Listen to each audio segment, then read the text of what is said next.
আসসালামু আলাইকুম।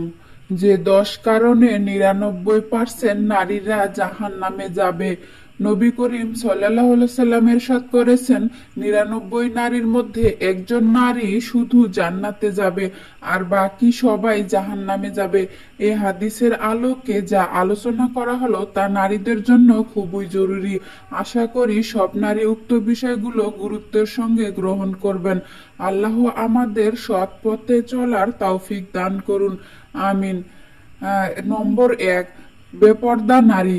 বর্তমান সমাজের দিকে তাকালে দেখা যায় মহিলারা মাথার চুলকে কত বাহারি প্রসাধনী রূপসজ্জায় সাজিয়ে নানা ঢঙ্গে রাস্তায় বেপর্দা অবস্থায় চলাফেরা করছে, অথচ পর্দা সহকারে চলা চুল ঢেকে রাখা সকল নারীর উপর ফরজ। তাই সকল নারীদের উচিত তারা যেন কঠোরভাবে পর্দার হুকুম মেনে ঘরের বাইরে চলাফেরা করে, নিজেদেরকে এই ভয়াবহ আযাব থেকে রক্ষা করে। নম্বর 2, মিথ্যা ও পরনিন্দা। পরনিন্দা ও মিথ্যা হচ্ছে নারী শাস্তির দ্বিতীয় কারণ।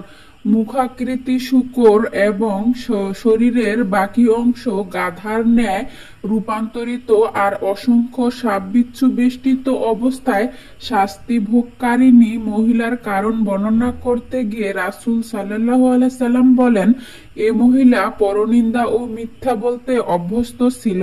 পরনিন্দা ও মিথ্যা বলা মহাপাপ।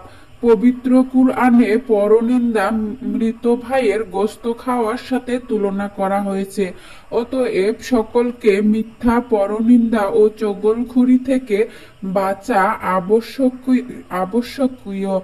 নম্বর 3, তিক্তভাষিণী নারী।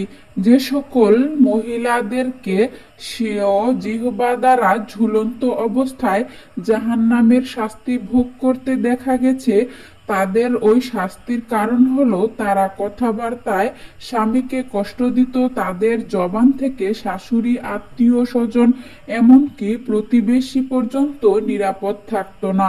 অনেক মহিলা আছে যারা নামাজে কালামে খুবই পাকা, কিন্তু মুখের বচন বিষের মতো।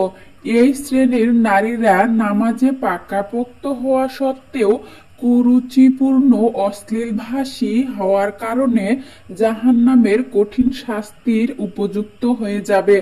রাসূল সাল্লাল্লাহু আলাইহি সাল্লাম ইরশাদ করেন, মুসলমান হচ্ছে ওই ব্যক্তি যার হাত, মুখ এবং আচরণ থেকে অপর মুসলমান নিরাপদ থাকে। নম্বর 4, পবিত্রতা অর্জনে অলসতাকারী নারী। এ সম্পর্কে মহানবী ইরশাদ করেছেন, জাহান্নামে স্বীয় পদযুগল বক্ষে এবং হস্তদ্বয় কপালে স্থাপিত অবস্থায় সাজাপ্রাপ্তা মহিলারা দুনিয়ার ফরজ গোসল এবং ঋতুবতী হওয়ার পরবর্তী পবিত্রতা অর্জনে উদাসীন ছিল। নামাজ যথারীতি পালন করা তো দূরের কথা, বরং নামাজ বা অন্যান্য ইবাদত নিয়ে উপহাস করত। গোসল ফরজ হওয়ার সাথে সাথে তা করে নেওয়া উত্তম। অহেতুক অলসতাবশত দেরি করার দ্বারা কঠিন রোগে আক্রান্ত হওয়ার সম্ভাবনা থাকে এবং এটা হারাম। তদ্রূপভাবে ঋতুবতী মহিলা ঋতুস্রাব বন্ধ হওয়ার সাথে সাথে গোসল করে নেওয়া উচিত, অথচ আজকাল মহিলাদের মধ্যে এটা নিয়ে খুবই উদাসীন ভাব লক্ষ্য করা যায়। অনেক আগেই ঋতুস্রাব বন্ধ হওয়া সত্ত্বেও গোসল না করে বসে থাকে। নম্বর 5, নামাজে উদাসীনতা। আজকের সমাজে দেখা যায় নামাজ মোটেই গুরুত্ব দিয়ে পড়ে না মহিলারা। নামাজের ওয়াক্ত চলে যায়, তাদের কোনো খবর থাকে না। কোন জায়গায় বেড়াতে গেলে তো কথাই নেই। প্রসাধনী নষ্ট হওয়ার ভয়ে নামাজের কাছেই যায় না, অথচ কিয়ামতের দিন সর্বপ্রথম নামাজেরই হিসাব হবে। রাসূল করিম সাল্লাল্লাহু আলাইহি সাল্লাম বলেন, নামাজ হচ্ছে মুসলিম ও অমুসলিমদের মধ্যে পার্থক্যকারী। তাই সাবধান হে নারীগণ, নামাজকে গুরুত্ব সহকারে আদায় করুন। নম্বর 6, অবৈধ সম্পর্ককারী নারী। মহানবী সাল্লাল্লাহু আলাইহি সাল্লাম বলেন, যে মহিলাকে স্তনে ঝুলন্ত অবস্থায় দেখতে পেয়েছিলেন, তার কারণ বর্ণনা করতে গিয়ে বলেন, ওই নারী ছিল বিবাহিতা। সে বিবাহিতা হওয়া সত্ত্বেও তার সম্পর্ক ছিল পরপুরুষের সাথে। আল্লাহ তাআলা পবিত্র লজ্জাস্থান হেফাজতকারী মহিলাকে জান্নাতে বলে ঘোষণা করেছেন। সূরা মুমিনুন আয়াত নম্বর 5। অন্য আয়াতে জিনাকারী মহিলা এবং জেনার পরিবেশ সৃষ্টিকারিণী মহিলা সম্পর্কে কঠোর আযাব ও শাস্তির কথা ঘোষণা করেছেন। আজকের চলমান বিশ্বে নারী কেলেঙ্কারি নামে অনেক কিছু ঘটে চলেছে। স্বামীর অনুপস্থিতিতে দেবর ও অন্যের সাথে অসংকোচে আলাপ আলোচনার মাধ্যমে পর্যায়ক্রমে লজ্জাকে বিসর্জন দিয়ে আস্তে আস্তে অবৈধ সম্পর্কের দিকে অগ্রসর হয়। এগুলো লজ্জাহীনতার ফসল। নম্বর 7, হিংসুক ও খোঁটাদানকারী নারী। হিংসা ও খোঁটা দেওয়া। রাসূল সাল্লাল্লাহু আলাইহি সাল্লাম জাহান্নামের যে মহিলাকে মুখচ্ছবি কুকুর আকৃতি ও তার মুখের আগুন ঢুকে মলদ্বার দিয়ে বের হতে দেখেছেন, সে ছিল হিংসুক ও খোঁটা প্রদানকারী নারী। নম্বর 8, যাকাত দিতে কৃপণতাকারী নারী। বেশিরভাগ নারী যাকাত দেওয়ার ব্যাপারে একেবারেই উদাসীন।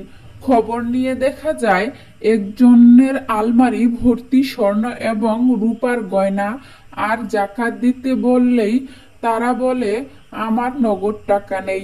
হে বোন, জেনে রাখুন, এই শখের গয়না আপনার জন্য কাল হয়ে দাঁড়াবে। এটি আপনার জাহান্নামে যাওয়ার কারণ হতে পারে। তাই প্রয়োজনে গয়না বিক্রি করে হলেও যাকাত দিয়ে দেওয়া বুদ্ধিমানের কাজ। নম্বর 9, লোক দেখানো ইবাদতকারী নারী। অধিকাংশ নারী নেক আমলই দেখা যায় শুধুমাত্র লোক দেখানো। কোনো পুত্রবধূ আমল করে শাশুড়ির ভয় কিংবা লোকে কি বলবে এই ভয়ে আমল করে, যেখানে আল্লাহর ভয় থাকে না, আল্লাহর সন্তুষ্টির নিয়ত থাকে না, আর যার ফলে তার আমলের খাতা একেবারেই শূন্য হয়ে যায়। নম্বর 10, অহংকারী নারী। আল্লাহ তাআলা কোন নারীকে যদি ভালো ঘরে জন্ম দেন ও পিতা যদি ধনী হন এবং তার চেহারা সুন্দর হয়, তখন সে এতটাই বেপরোয়া ও অহংকারী হয়ে ওঠে যে তার সামনে অন্য কোনো নারীর সুনাম করলে সে বরদাস্ত করতে পারে না। আর অহংকার একজন নারীকে জাহান্নামে পৌঁছে দেওয়ার জন্যই যথেষ্ট। ভিডিওটা সম্পূর্ণ দেখেছেন এজন্য অসংখ্য ধন্যবাদ। যদি আপনার সামান্য উপকারে এসে থাকে, চ্যানেলটি সাবস্ক্রাইব করে বেল আইকনটি প্রেস করে সাথেই থাকুন।